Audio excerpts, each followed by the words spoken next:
Before we get into the video, could everyone please subscribe to my channel? Thank you so much. They told me to sit down and shut up at my own husband's estate dinner. Said I was just the widow, like I hadn't built every piece of this family from scratch. I smiled, stood up, and left without a word. They laughed when the door closed behind me. But by the time the sun came up, their accounts were frozen, their homes were locked, and everything they thought was theirs was legally mine. And I wasn't done yet. Before we start, please make sure to like this video and hit that subscribe button so you never miss a story like this. And also comment where you're watching from. Thanks. My name is Eleanor Whitmore. I'm 68 years old, and apparently to my own family, that means I'm just the widow now.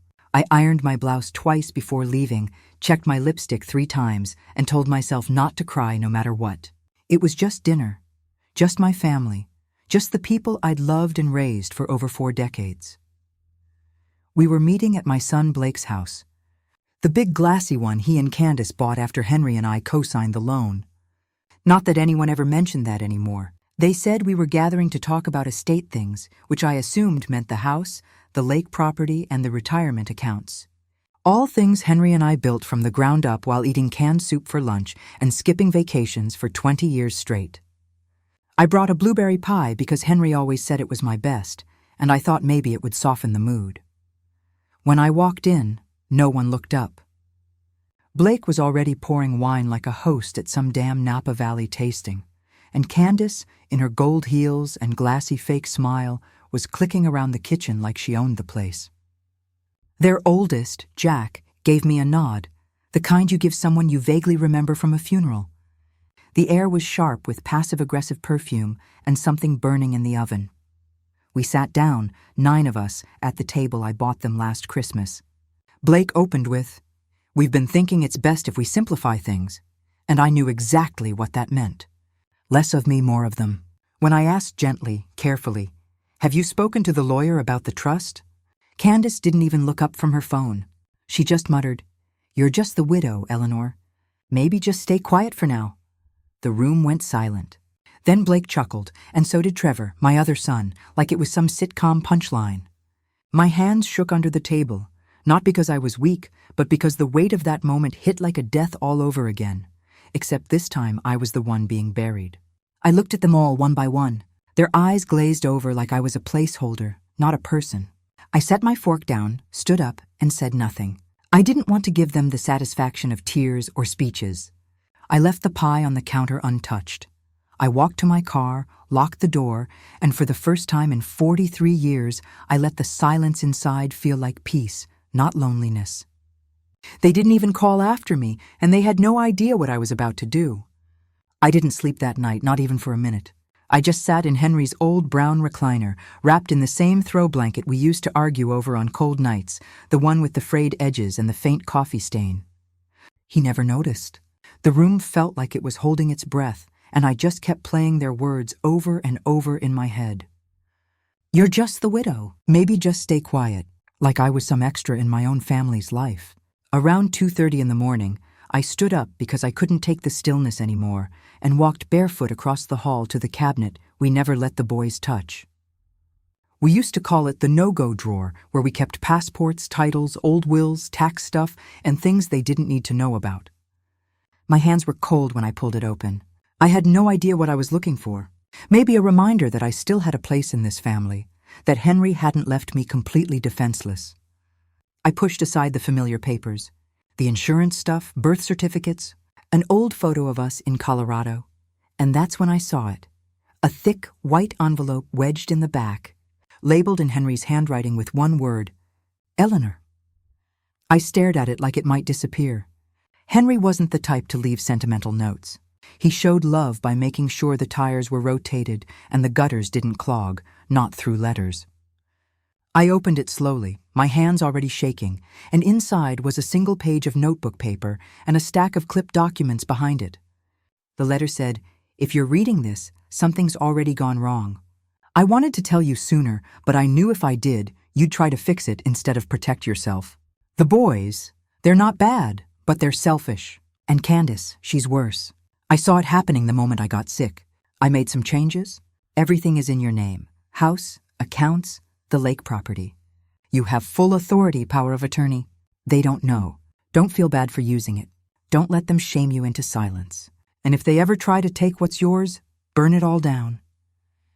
I sat there frozen, the weight of it sinking in. I had no idea he'd done this. We'd talked in vague terms about the will, but I thought he was just being cautious. I looked through the documents, official, notarized, sealed with our lawyer, Alan's stamp, everything legal and binding. There were terms outlined that I barely understood at the time. Financial control clauses, ownership restructuring, and transfer of assets effective immediately upon death. It was all there. Henry had rewritten everything 8 months before. He passed during a time I thought we were just going to doctor's visits and trying new medications. He had done it quietly with total clarity, probably after seeing Blake sniffing around his business records and Candace asking those strange, smiling questions about next steps. I could practically hear Henry's voice telling me to stay sharp, to stop underestimating my own power. I made tea just to keep my hands busy, even though I didn't drink it. I paced the kitchen a few times, pulled the documents back out, and double-checked the signature dates. It was real, all of it, and the more I stared at it, the more I felt something shift. That feeling of being invisible, like I was just a tag along in someone else's legacy, was replaced with something else. Control. At 3:47 a.m., I picked up the landline and called Alan Kramer, our lawyer for over 30 years, the one who used to slip Henry fishing magazines during meetings and always called me Mrs. Whitmore. Even after I told him to stop, he answered after 4 rings, groggy but alert once I said my name. I didn't waste time. I said, Henry left everything to me. I found the paperwork. I want to activate it today. He paused for a second, then asked if anyone else knew. I told him, no, not yet. Good, he said. Don't tell them. I'll be there by 9 with everything you need. I hung up and just stood in the hallway, staring at the old wedding photo on the wall. Us on the courthouse steps, young and scared, but completely in sync. I touched the frame and whispered, I've got it now. You don't have to worry anymore. Then I sat back down, folded the documents into a clean manila folder, and placed it in my purse like it was a weapon, because that's exactly what it was. And if they thought I was going to sit quietly while they carved up my life, they were about to learn exactly what kind of woman they'd pushed out the door. By the time Alan rang the doorbell at 8:57 a.m., I was already dressed, makeup done, hair pinned back the way Henry liked it, with the documents spread across the dining table like a war map, and a notebook filled with questions I'd written in the margins while pacing the night before. He stepped inside with his briefcase and that same worn-out leather folder he'd been carrying since the boys were in grade school. When he saw the envelope Henry left me, his expression shifted from professional concern to something closer to grim respect. We spent 2 hours going through every clause, every legal term, every trigger point. By 11:15, I had signed 6 documents that transferred control of every asset, property, account, and business interest under my name. Alan made the final call to the estate manager, giving them verbal confirmation that all instructions should now come from me. Not Blake, not Trevor, not even the trust, just me. It felt surreal hearing him say it out loud. All further authorization rests solely with Mrs. Eleanor Whitmore. I don't think I breathed for a full minute. Then he looked at me and asked, Do you want them to find out through their accounts, or do you want to call a meeting? I thought about it for a second, then told him, Let them feel it. Let it hit like a car crash, he smiled. Good. That's the Eleanor I remember. And just like that, it was done. I spent the rest of the afternoon on the phone with Henry's brokerage manager, the property firm, the title company, and the accountant. Each one confirming that yes, my name was now the only name that mattered. By 3 p.m., I got a text from Blake. Hey, weird question, but do you know why the cabin account's locked? I didn't answer. 5 minutes later, Candace called. I let it go to voicemail. Her tone was sharp and sugary, the way it always is when she thinks she's about to manipulate something out of you. By 4:30, the group chat lit up with messages about unexpected account issues. Trevor, who rarely says anything at all, finally sent, Did someone change the access on Mom's end? That's when I knew the panic had started. They hadn't even begun to realize what I'd done yet. But the tremor had hit, and the aftershocks were coming. I waited until 5:05, just as I knew they'd all be back at Blake's for another strategy dinner, and I walked up the stone path with a folder in my hands and knocked on the door like I was just there to drop off a casserole. Blake opened it, confused, irritated, with a fake smile barely holding up. I walked in, set the folder on the counter, and said, "You all might want to sit down." They didn't. Of course, they didn't.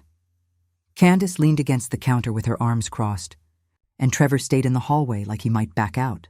I opened the folder slowly, laid out the documents, and said, "This is the new estate plan. Everything is under my name. Everything."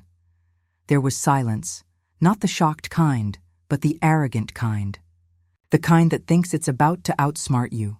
Blake snorted and said, "You can't just move money around without the trust's board." I looked him dead in the face and said, "There is no trust board. Henry dissolved it last year. You didn't read the fine print." Candace stepped forward, trying to scan the papers with her 2 long nails and her practiced smile, and said, "There's no way this is binding." That's when I handed her the final document, the notarized copy with Alan's signature and date stamp. She froze. I took 1 slow step back and said, "This isn't a negotiation. This is a notification. And as of this morning, you have no legal claim to any of it." No one moved. No one spoke. It was the first time in years that room had been quiet while I stood in it. I turned to leave, paused at the door, and added, "The next time you want to discuss my future, you'll need an appointment." I didn't slam the door, didn't make a speech, didn't cry. I just walked away and left them standing in the house Henry and I paid for, choking on the control they thought they had. The next morning, I was making coffee in my kitchen, the old drip machine sputtering like it always does when it's almost done. And I could already feel the tension building before I even checked my phone. 5 missed calls from Blake, 3 from Candace, and 1 from Trevor, who predictably had waited until the storm started before poking his head out. I ignored them all and sat quietly at the table with my mug, watching the steam rise and wondering if they'd even gotten a full night's sleep. Part of me hoped they hadn't. Around 9:12 a.m., Blake finally sent a text that was less aggressive and more confused. "Can we just talk?" That told me everything. They were unraveling. By noon, Alan called to tell me that Blake had tried to access 2 accounts from his business laptop, and both attempts were flagged by the system. I told Alan, "Good, let him dig." An hour later, Candace showed up at my front door uninvited, wearing oversized sunglasses like I wouldn't recognize her through tinted plastic and lip filler. I didn't invite her in. She stood on the porch like she was delivering bad news to a neighbor she hated. "Eleanor, we're all a little confused here," she started with that tight smile and that voice she always uses when she's pretending not to be furious. "Why would Henry do this behind everyone's back?" I looked her straight in the eye and said, "Maybe because he knew what you'd do in front of it." She flinched like I'd slapped her. I added, "You should leave. This is trespassing." She tried to throw out some passive threat about lawyers, but I closed the door before she finished. 10 minutes later, Trevor called, voice low, like he didn't want his wife to hear him. "Mom, I didn't know about any of this. I thought the trust was just automatic. I didn't even know Candace and Blake were pushing for control." I could hear the guilt, or maybe just the fear of being cut off. And I said, "You had every chance to ask me directly. You didn't. That silence is your signature." He didn't respond, just hung up. That night, I cooked myself dinner for 1. Roasted chicken, garlic, mashed potatoes, green beans with lemon, because I was done eating scraps while others feasted off my sacrifices. As I was pouring a glass of wine, the landline rang again, and this time it was Ava, Blake and Candace's 17-year-old daughter, the only one who ever looked me in the eye during family dinners. Her voice was quiet, almost shaking. "Grandma, I don't know what's going on, but Mom and Dad are freaking out. They said something about money being gone and the house being in trouble. Are you okay?" That hit me harder than anything else. I softened. "I'm fine, sweetheart. You didn't do anything wrong." She hesitated, then whispered, "I miss Grandpa. He would have hated this." I swallowed hard and told her the truth. That's why he fixed it before it broke. After we hung up, I sat alone at the table, surrounded by quiet, and I felt something I hadn't felt since the funeral. Not grief, not rage, but clarity. Henry had seen this mess coming, and now they were flailing without a safety net. Blake had lost access to the accounts he thought were his. Candace had no legal hold on the house she bragged about to her yoga friends. Trevor was just now realizing that silence didn't mean innocence. And Ava, the only one with any heart left in that family, was caught in the middle. I knew this was only the beginning. People like them don't fold. They scramble. They twist. They look for loopholes. But what they didn't understand yet was that I wasn't some grieving old woman waiting for their approval. I was the firewall now, and if they wanted to challenge me, they'd better come prepared for the next blow. 2 days after I shut the door on Candace and sent that message without saying a word, Alan called again, this time with a tone that made me sit down before he even started talking. "There's something you need to see," he said. And an hour later, I was sitting across from him in his office, the same place Henry and I used to go every April to sign papers and drink burnt coffee out of tiny chipped mugs. He slid a folder across the desk without saying a word, and when I opened it, I didn't understand at first. Just a bunch of bank statements, account transfers, loan agreements, all with Blake's name on them. "He used your husband's business line of credit as collateral," Alan said finally. $500,000, maybe more, depending on what's still being uncovered. He signed off on them as a partner, but that partnership was dissolved when Henry passed, which means these were fraudulent. My hands went cold. I flipped through the papers again, slower this time, watching as dates and figures started aligning. The new SUV Blake bought last year, the sudden remodel of their kitchen. The ski trip in Aspen, they told me, was sponsored by friends. It was all tied to money that wasn't his. Money Blake had no legal right to touch. He did this while Henry was still sick, I asked, my voice quieter than I meant it to be. Alan nodded. "We believe so." The first transaction hit 2 weeks after Henry's first surgery. I stared at the numbers until they stopped looking like numbers and started looking like betrayal, the kind that rots from the inside out. Alan leaned forward and said, "We can press charges if you want, or we can just let the financial news tighten and watch him squirm. Your call?" I didn't respond. Not yet. I needed to sit with it. I drove home without music, without stopping, and went straight to Henry's study, still mostly untouched, and pulled out the old leather journal he kept tucked behind the encyclopedias. That's where he scribbled notes during tax season. And sure enough, on one of the last pages in his neat, slanted handwriting was a list of things to double-check. Blake's withdrawals looked fishy. Ask Alan, he must have known. He must have suspected and never got the chance to finish it. And now it was my job to do what he couldn't. That night I didn't sleep again. I sat at the kitchen table with the documents spread out in front of me like puzzle pieces and stared at the proof that my son, my flesh and blood, had stolen from us while we were drowning in doctor visits and chemo side effects. I wanted to scream, but I didn't. I just made another folder, labeled it firewood, and started making notes. What assets could I sell? What debts could I call in? What investments could I freeze that Blake might still be attached to? The next morning I called Alan and told him, "Don't press charges yet. Let him stew. I want him broke before he's scared." That same day, I called the estate accountant, a man named Peter. I hadn't seen him since Henry's retirement party. And I asked him point blank, "Did you know any of this?" He didn't deny it.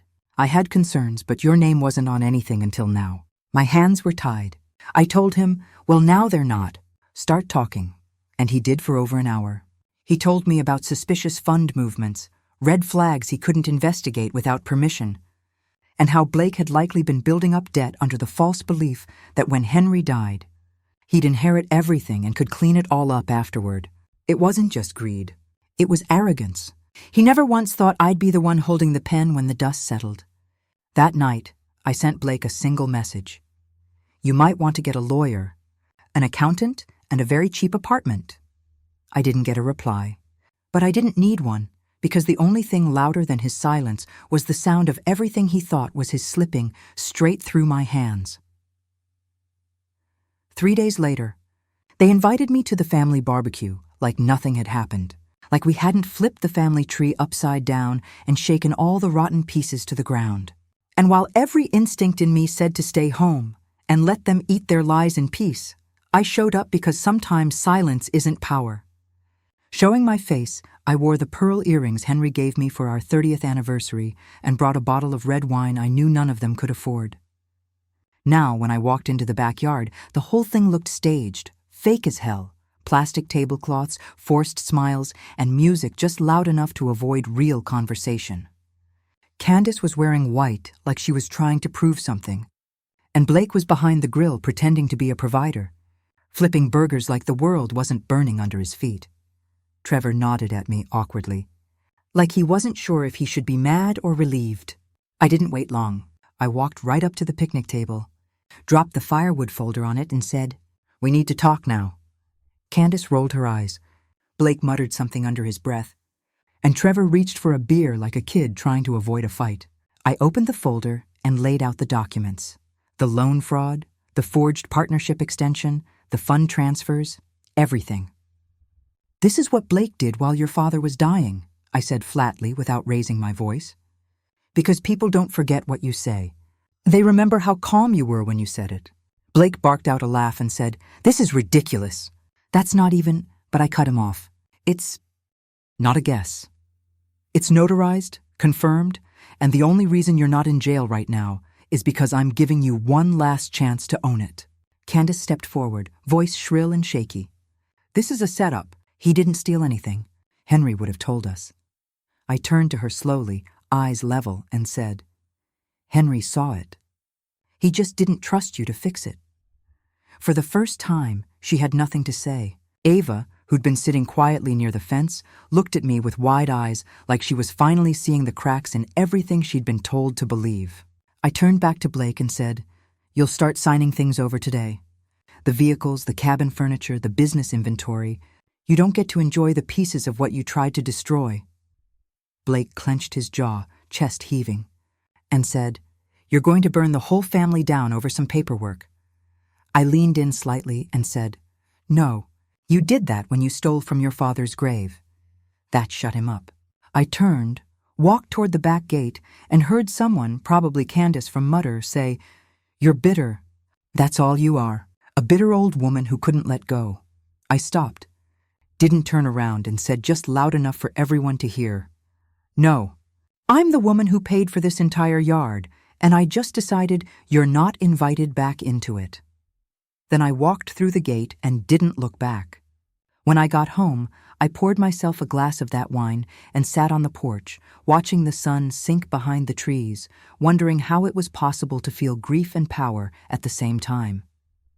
I wasn't happy, but I was free. And freedom, it turns out, tastes a hell of a lot better than forced smiles and stolen money. The following Monday, I met with a real estate attorney and gave him the list of properties Henry and I still legally owned. The lake house Blake bragged about on Instagram, the downtown condo Trevor had been secretly renting out for under-the-table cash, and even the SUV Candace used to drive Ava to school in while calling it a gift from Blake's hard work. When in reality the lease had my husband's signature on it and was now legally mine. I signed the sale orders one by one. No hesitation, no ceremony, just clean, cold signatures that felt like removing tumors from the body of a family that had stopped functioning years ago. The lawyer asked if I wanted to notify them personally or let the paperwork speak for itself. I said, they didn't invite me into the room when they thought they were dividing the kingdom. I'm not giving them a stage now that it's collapsing. By Friday, Blake's business account had been drained of illegal equity.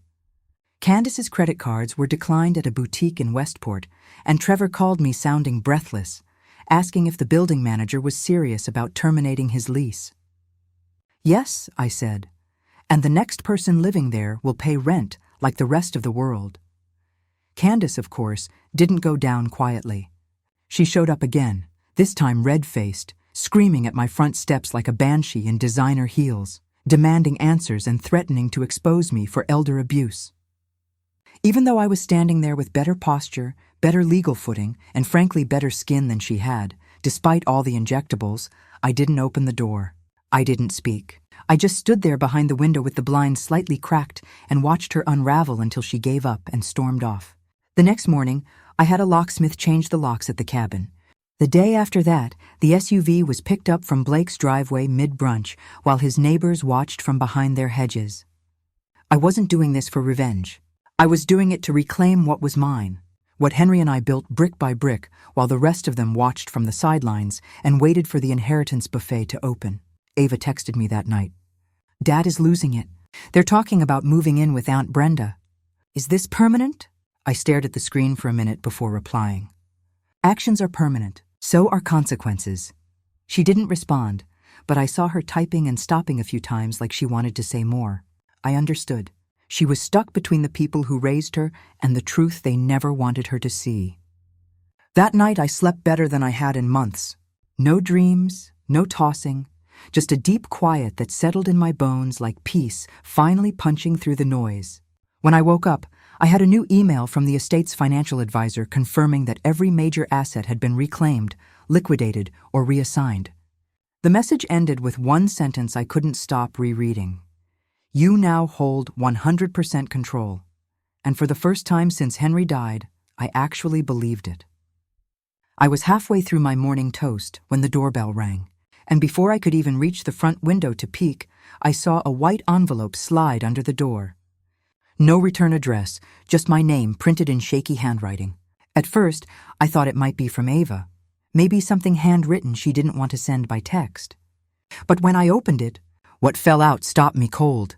A copy of a psychiatric recommendation form, unsigned, but marked with an aggressive red highlighter around the words, Capacity Evaluation Recommended. I knew what it was immediately. I'd seen enough of Henry's legal briefs over the years to recognize a setup when I saw one. Someone, and I didn't need a second to guess who, was trying to file paperwork to challenge my control of the estate under the claim that I was mentally unfit. I held the page between my fingers and didn't feel fear, just this cold, slow, burning insult. Like they'd finally run out of courage and were resorting to cowardice. That afternoon, I drove to Alan's office and dropped the envelope on his desk without a word. He glanced through it, eyebrows lifting slowly, and said, They actually went this route. That's bold. I nodded once and said, Trace it. I want to know who ordered the evaluation, who wrote it, and who forged that access. 2 days later, Alan called me back with a voice as sharp as I'd ever heard it. It was Candace. She approached a notary who owed her a favor and tried to backdate the file. We've got emails. One of the assistants turned it over voluntarily. Apparently, she didn't like being asked to commit a felony on a Sunday morning.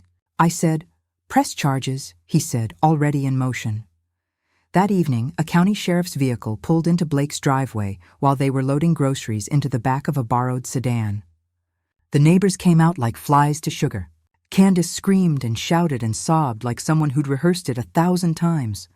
But it didn't stop them from cuffing her on the sidewalk and reading her the charges. Forgery, fraud, attempted abuse of the court system. Blake tried to intervene, but the deputy shut him down instantly with a hand on his chest.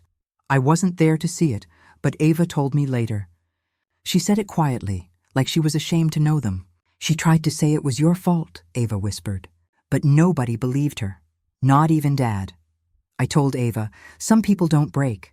They rot from the inside until there's nothing left but noise. She didn't say anything after that, but I could hear her breathing on the line. And for once, it felt like maybe someone in that house saw through the curtain. That night, I poured a drink, opened the old photo album Henry used to flip through when he missed the boys, and stared at their toddler faces, not because I missed them, but because I needed to remind myself that I loved them once. You don't do what I did out of hatred. You do it because you were the only one who remembered how much was sacrificed to build it all. And if protecting that meant sending one of them to jail, so be it. Candace had bet everything on the idea that I'd fold, that I'd feel embarrassed or weak or too old to fight. She didn't realize I stopped being afraid the day they told me to sit quietly like a shadow in a room I paid for. Now I was done being polite, and this time I was going to finish the job. The courthouse hearing for Candace's arraignment was short and brutal, just like the damage she tried to cause. And I didn't even bother attending. Alan sent me a message after with 3 words that said it all. She took a deal. I didn't need details. I knew Candace would never risk trial, not with digital records tied to her personal email and witness statements from the notary's assistant, who gave a sworn deposition in exchange for immunity. The plea bargain meant no jail time, but a permanent record and a fine big enough to rattle their last few months of financial stability. Blake didn't speak to me at all after that. Not even to defend her, not even to threaten me, just radio silence, the kind that lets you know someone's finally realized the ground beneath them is gone. I spent the next week shifting gears, not out of revenge anymore, but necessity. There were taxes to file, property closures to finalize, and most of all, decisions to make about what this entire fight would mean now that the smoke had cleared. I wasn't going to hold on to every asset like a dragon hoarding gold. That had never been the point. I just wanted what was mine and what Henry and I built to be protected from rot. So I called Peter, the estate accountant, and told him to transfer ownership of the smaller house outside town. The one with the porch swing and the yellow shutters Henry always said reminded him of his grandma's place, into AA's name. She didn't ask for it. She didn't expect it. But she was the only one in that whole family who never tried to play me, never looked away when things got hard. And I wanted her to have something that couldn't be twisted or clawed back. She cried when I told her, not the performative kind either, just soft and shocked, like it broke something loose in her she'd been holding too tightly. "I don't deserve this," she said. And I told her, "You do because you didn't pretend." That same week, I started working with a nonprofit consultant to launch the Henry Whitmore Second Chance Fund, a grant program for widowed women over 60 who'd been pushed aside, shut out of financial decisions, or left holding the scraps after their husbands passed. I didn't want a plaque or a ceremony. I just wanted something that lasted longer than pain. The first application came in before the website even launched.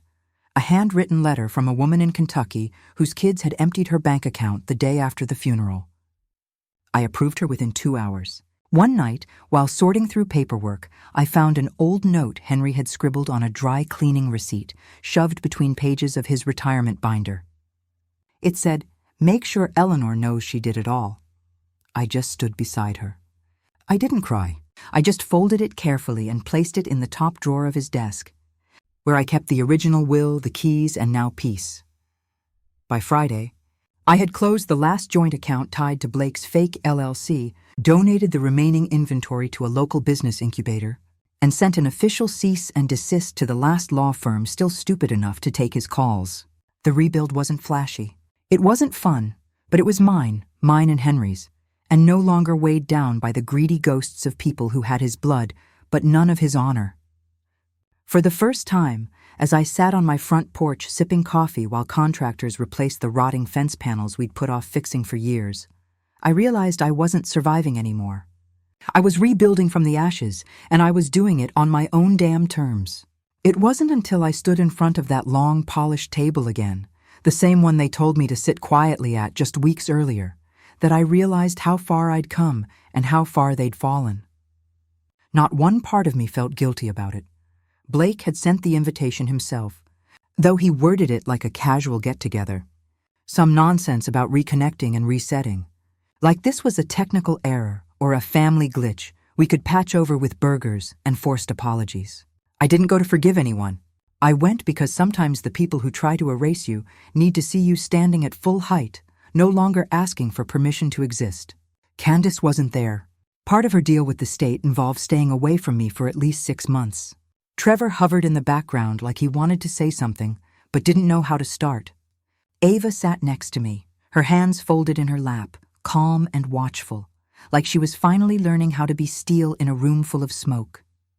Blake stood at the head of the table like it was still his house, still his legacy, but even he looked smaller now, thinner, drained, like he'd finally stopped believing his own story. He started with some practiced line about how families go through storms and weather things differently. But I wasn't interested in his script. I set down my glass, looked at every single person in the room and said, "This isn't a storm. It's the consequence, and every one of you wrote it." You could hear a pin drop. No one reached for their water. No one fidgeted. Blake opened his mouth, maybe to defend himself or throw one more excuse into the fire. But I cut him off with a raised hand and said, "You told me I was just the widow, that I should sit quietly. But I wasn't quiet when I built this family. I wasn't quiet when I kept it alive. And I sure as hell won't be quiet now that I've taken it back." I paused long enough to let that land, then added, "This table, this room, I own them legally, emotionally, structurally. You're guests here, and remember that." I stood up without waiting for a response. And as I walked toward the door, I turned back one last time and said, "You don't have to like me. You just have to understand that I'm done making myself small so you can feel big." Then I left, not because I was angry, but because I was finished. Outside, the sky was sharp and clean, the kind of light Henry used to say was perfect for yard work. And as I got into my car, I didn't feel victorious or smug or even proud. I felt settled. I'd fought the fire and walked through it, and now I got to rebuild, not because someone gave me permission, but because I gave it to myself. And that, more than any revenge or inheritance or title, was the win I never thought I'd get, but damn well earned.